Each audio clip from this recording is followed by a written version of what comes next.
Welcome to Empathy Media Lab's Belief Street Faith and Labor podcast, where we explore religious concepts through text and scripture, interviews and profiles, and documentaries and films. My name is Evan Papp, and I'm the executive producer of Empathy Media Lab that publishes content on labor, political economy, art, and culture, and we're a proud member of the Labor Radio Podcast Network. Today, I'm speaking with Matt Bernico about his article published in Sojourners titled, "Recent Union Wins Mean It's Time for More Organized Religion." Matt is an independent researcher and journalist, and he has a PhD from European Graduate School in Media Communication. His research and writing tends to focus on the intersections of media, politics, and religion. And Matt, I've been listening to your great podcast, the Magnificast, exploring Christianity and the political left, and I will put that in the show notes, encourage the audience to check that out as well. So thanks so much for coming on the show. Yeah, thanks for having me. I'm excited to be here. And before we get into the article, could you talk a little bit about your background and how you got interested in that nexus of religion, the church, and organized labor?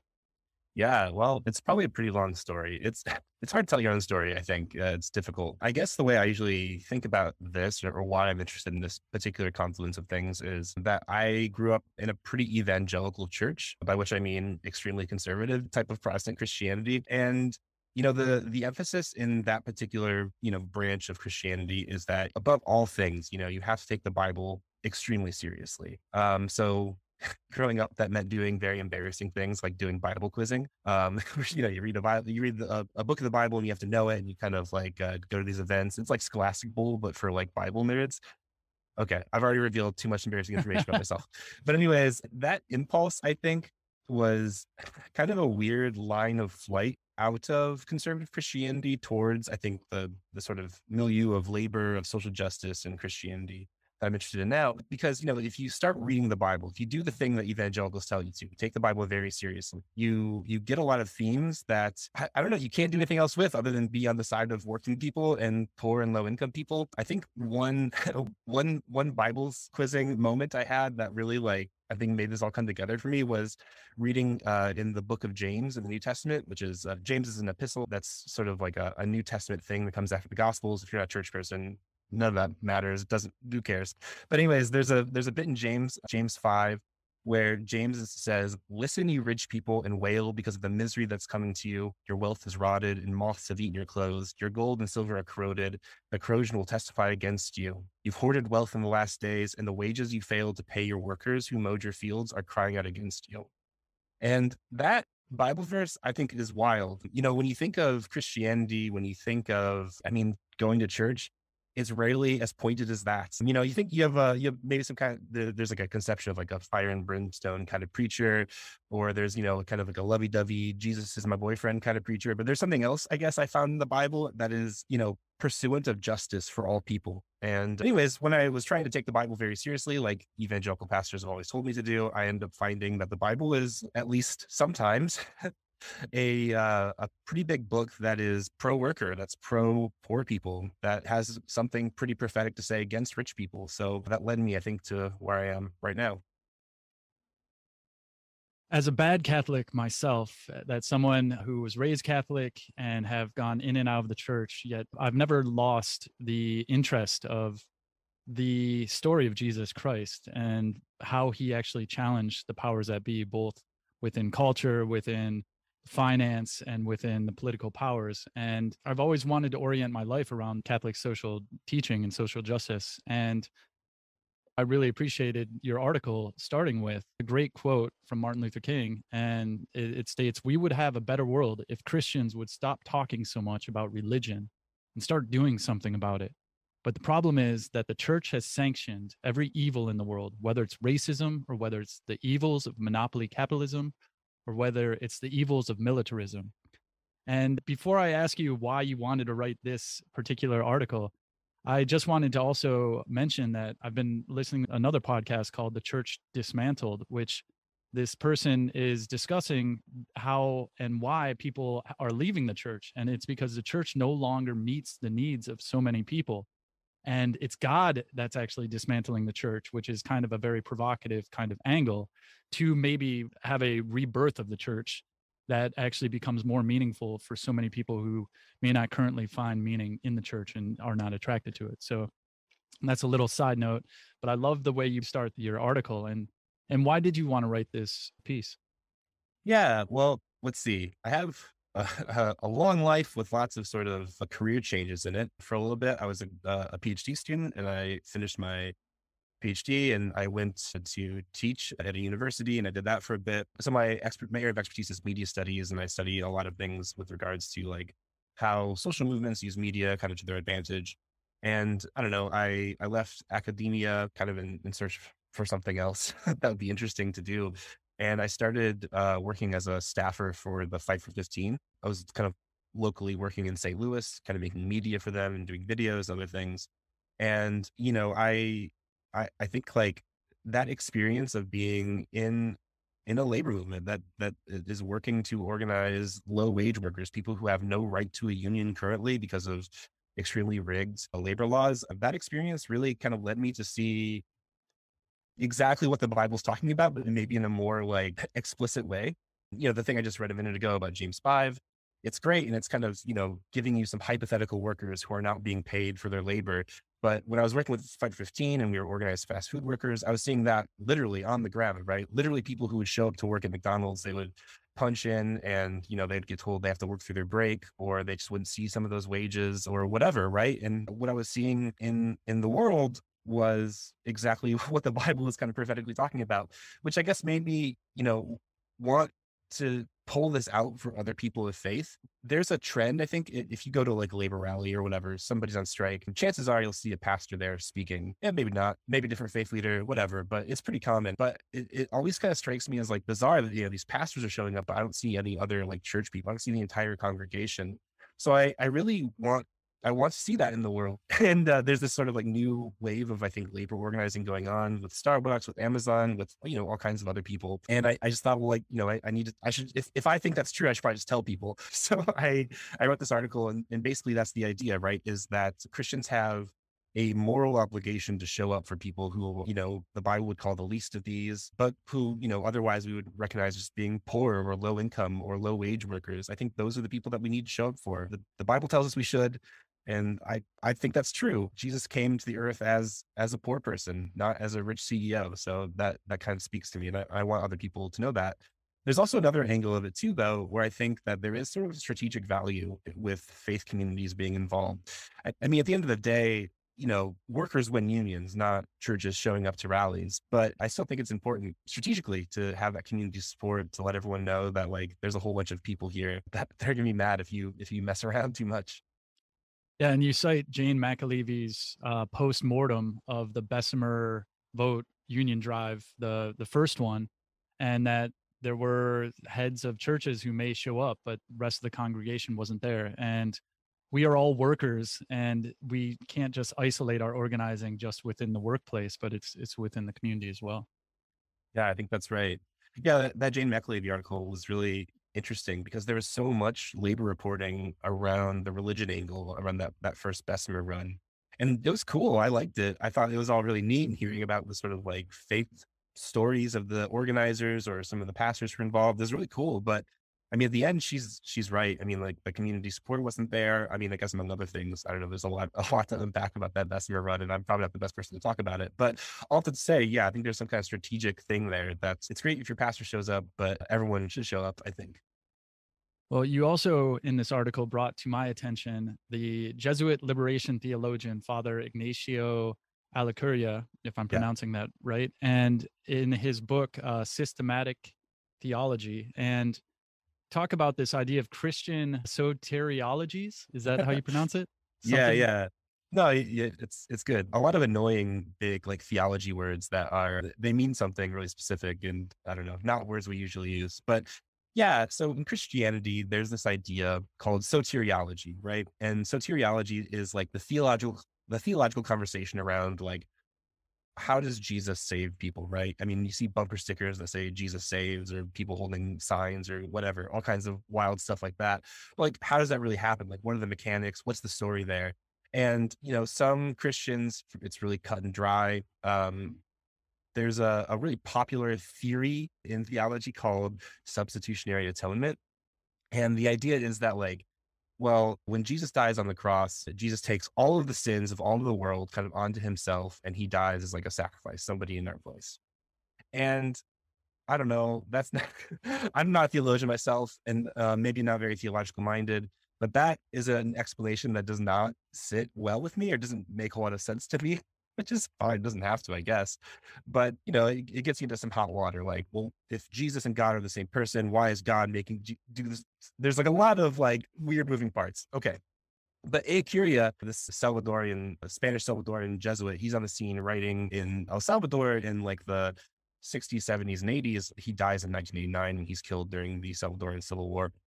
But he's writing these essays. The one in particular that I'm talking about in this article is called "The Crucified People," and he's kind of doing this meditation on Christian soteriology, or what does it mean for Jesus to save people. And he, instead of like asking like that kind of question about soteriology, about, does Jesus take on our sins or do something else or whatever, he actually kind of like tries to make the crucifixion of Jesus something that's more like material to us. And basically, if you go to church, you hear a certain story about the crucifixion of Jesus, and it kind of sounds mystical and it's like magical. Is this guy, he dies and then something happens, and he comes back to life, and like, isn't that wild? But what Curia does in this essay is say like, well, Jesus dies, and you have to think about that for a hot second, not as like a mystical thing that happens in the context of church, but something that actually happens in the world. People being crucified by the state, by the powers that be, by corporations. The question about the crucifixion isn't how Jesus saves us, but rather why he's being crucified in the first place. So he wants you to imagine maybe like what it would be like to be there. If you saw somebody being crucified, like how would you feel? What would that look like? And you think about it a bit differently than you do in church, where you kind of comes with the whole sort of magical story. And the interesting point though that A. Curia makes is that he says that, you know, Jesus is crucified for the exact same reasons that poor and working people everywhere are crucified. That the same powers that crucify Jesus are the same powers that crucify, low wage workers fighting for a union, or, poor people fighting for, rent or relief from rent or relief from debt or whatever. So A. Curia kind of comes up with this idea: Jesus belongs to a particular class of people in history called the crucified people, which means that there's this class of people in the world that, because of the way that our society is set up and structured, they are necessarily crucified by it. They are the organizers of the world. They are the poor of the world. They are the people who are making trouble, and the powers that be in the world, the powers and principalities, to use church language, right? They get crushed. They get crucified. So, when we talk about Jesus on the cross and like why he's crucified, it's not because of like a magical story. It's because that's what always happens to people like Jesus. That's what always happens to people who are troublemakers in the world, who are trying to organize and fight back. They get crucified. And the conclusion of A. Curious piece is like, well, what would you do if you saw Jesus on the cross? What would you do if you saw a fellow worker on a cross, if you saw a friend on the cross? Because you do every day. We always see people being crucified. And, the conclusion is you can bear witness to it in ways that are radical and revolutionary. You can try to take them down off the cross. You can try to stop crucifixions from happening in the first place. You can rally around those people and say, no more killing senselessly of people through the slow crucifixions of low wage work, through union busting, through, lack of healthcare and so on. So I guess that's the sort of theological angle of the whole thing.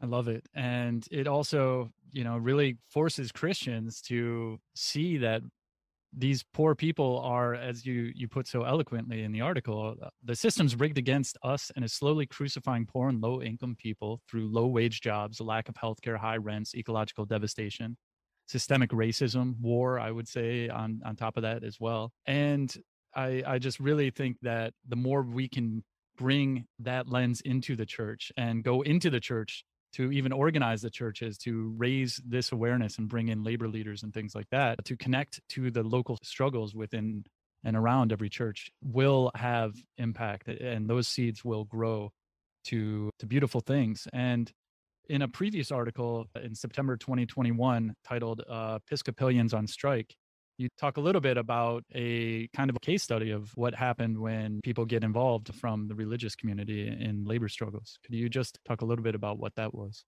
Yeah, for sure. So I wrote that article for a magazine called The Bias, which is hosted by the Institute for Christian Socialism, which is a pretty neat organization. Yeah. So, I mean, like I mentioned a few minutes ago, I was involved in organizing in St. Louis with a 5 to 15. And, it's every single action, every single strike, everything, anything that we were doing out in the world, right?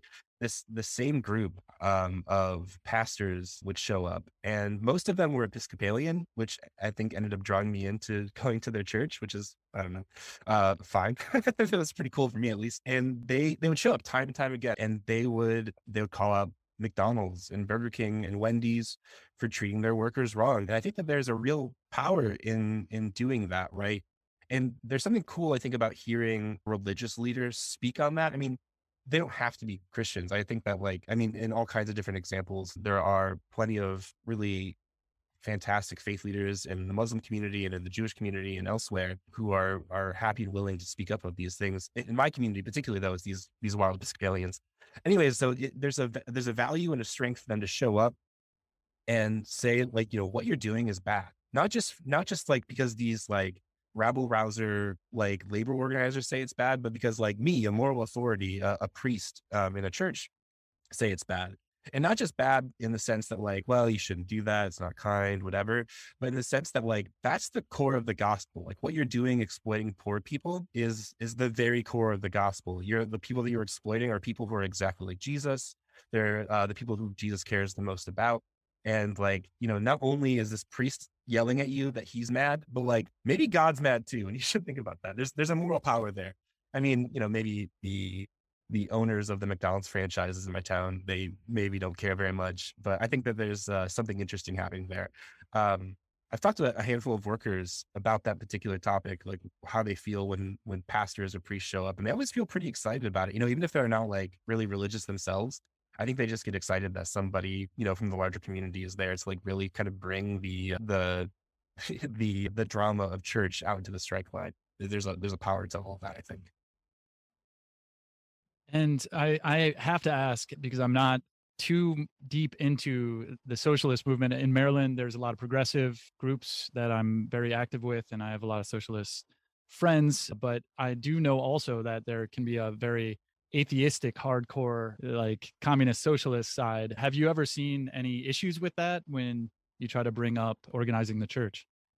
Not really. Sometimes, you run into cranks on the internet who have something to say about that. And that's fine. They're welcome to it. Never in a real organizing space has it ever been something that anyone has been upset about or, like, confronted me about. I have plenty of comrades who are socialists, who are communists, who are atheists, and all of those things. And they don't really care. I think you know, they see maybe a bit cynically even that there's a utility to it, right? That, like, that religion can be a really motivating, powerful force. And even if they themselves don't believe in that, you might see the value in using it to mobilize people. But yeah, I mean, I've never particularly had anyone be rude or even weird about it. Most people seem pretty open. Yeah. And I also just listening to one of your podcasts where we are in the season of Lent, and it is finishing, and how the fillet of fish at McDonald's could be used by certain Christians who aren't trying to eat meat and are eating a fillet of fish while some of the workers are, making less than $15 an hour, and the irony of that. It's just totally. Yeah. It's not great. I don't love it. So you also provide some ideas of what people can do. Could you talk a little bit about those? I mean, people should definitely go read the article themselves, but what are some things that people can do to help organize the church? Yeah. So first I guess I want to say something about organizing the church in particular. I guess, like, to me, that seems like such an important way to frame what I'm asking people to do is organizing the church. I'm sure it's no surprise to anybody listening to this, but there is I mean, an incredibly awful and disheartening wave of, like, white nationalist Christianity right now. And I think that, the only solution to that kind of thing is organizing against it. And churches are, no exception. So I think organizing churches against, white nationalism, against awful types of exploitative capitalism, all really important things. So organizing, I think, is exactly the right word. I think if people are interested in doing this particular work or have some kind of attachment to a faith community, that's exactly what you have to do, is have lots of one-on-one conversations, really talk it through with people, try to mobilize your congregation and so on. But yeah, at the end of the article, I am providing a handful of ideas that maybe just might get people started in the right direction when it comes to these things. And, it's complicated because organizing is always really context dependent, and, you have a lot of things to consider. But a few ideas I think are just really like creating a connection between your congregation, your faith community, and whatever labor unions exist in your area. I think that's maybe a great step one. Reach out to them, send some emails, see what they've got going on, see if there's a way that you could help, if there's a way that your community could help in particular. A great first step is just emailing people, calling people, asking them what's up. Labor organizers, they'll talk to you. I mean, at least I hope they will. I'd be kind of upset if they didn't. I mean, you can even go beyond that though. Churches are always holding all kinds of events, that are kind of like community focused. Churches should invite organizers to come speak at your event, organize workers to come speak at your event, ask an entire organizing community to come talk to your church about like what's going on in a union drive or whatever. You can do things that are kind of boring, but still important. Like you can write letters to your local state, state and like federal national politicians and tell them what you think about exploitative labor laws. Maybe they won't respond very well to you. I live in Missouri, so they don't ever respond very well to me, but my faith community, we still do it. It's fine. It's a good exercise, I think. You can also when there is a strike, when there's a dispute, when there's a day of action about something, like get people to show up, even if it's not everybody, right? Even if it's just a handful of people from your church, get them to come with you, hold a sign, yell at McDonald's, yell at whatever corporation is exploiting workers. That's great. You can also set aside a portion of your church's budget to give to things like strike funds or whatever it might be in your community. I think you can also, ramp up things from there, right? Like the last thing on the list I wrote was phone zaps. You can organize your faith community to call a particular employer if they're giving workers a hard time or something. For that kind of thing, I would suggest definitely getting guidance from unions, from the workers, themselves. That seems important. So and maybe to kind of encapsulate all that, there's a lot of things you can do, but I think there is sort of like a scaling level of severity or intensity. And step one is just maybe talk to a few people who are interested at your church who might be receptive to this kind of thing. See if they would be interested in maybe starting a committee or a club at your church that's particularly about these issues. And then just start reaching out to unions to see if there's any way you can help. And I think that maybe is a first good step to organizing your own church and kind of being there for the people in your community. Yeah, definitely. And I think even trying to get the background of the religious texts, like Catholic Labor Network cites certain encyclicals for at least the Catholic community within the Pope, talking about pro-labor statements within the Catholic Church. And I think most Catholics aren't even aware of that. And Sure. maybe even most priests aren't aware of that. So even trying to get some Bible studies, raise the consciousness within the church too, and then continue to connect the muscles and things like that to the rest of the community and to the Yeah. struggle. Totally. There's a really cool thing. I don't want to talk up my town too much, but I do like St. Louis a whole lot. There's a great labor organization here called Jobs with Justice. There's Jobs with Justice everywhere, but there's one in Missouri and there's a pretty strong contingent in St. Louis. Something that they organized for a long time and has kind of taken a backseat because of the pandemic, but they used to have a monthly labor faith breakfast where union people and then clergy and church people kind of come together. And, they would kind of have these conversations, not just about sort of theology, but, that was kind of part of it, but also just making those kind of connections between faith communities and labor. I think those are cool ideas. So, all that to say, maybe some of this work is already happening in your community. You have to just know where to look or something. Yeah. So with the remaining time that we have left, how should people follow you and what do you have cooking coming into the spring and summer? Yeah, people can follow me on Twitter, Matt_Bernico. I'm there. I also have a podcast I do with my friend Dean Detloff. You can follow us on Twitter as well at _Magnificast. We post all of our episodes on Twitter, but you can also subscribe to us on iTunes or Spotify or Stitcher or whatever. Yeah. So right now on our podcast, we've been kind of focusing on kind of pulling out the interesting texts and ideas of Lent and Holy Week and Easter Sunday and kind of how they might relate to politics. And yeah, we've been doing a lot of that. I don't know what comes next. We're really disorganized, and we need to maybe do some planning to see what we're going to do after Easter. We have not thought that far ahead. Life of a podcaster while having a day job and a family and everything else, That's right. Yeah. and a writer. So I'm going to put that in the show notes, how the audience can follow your podcast and follow you on Twitter as well. And just leaving the audience with one of the sentences you wrote: the central purpose of organizing is for regular people to use their collective power to correct injustices. And you really go through that. And if for those people who are religious minded and for those people who are not religious minded, I still think that people can get a lot from this article. So Matt Bernico, thank you so much for your time. Yeah. Thanks so much. I really appreciate it.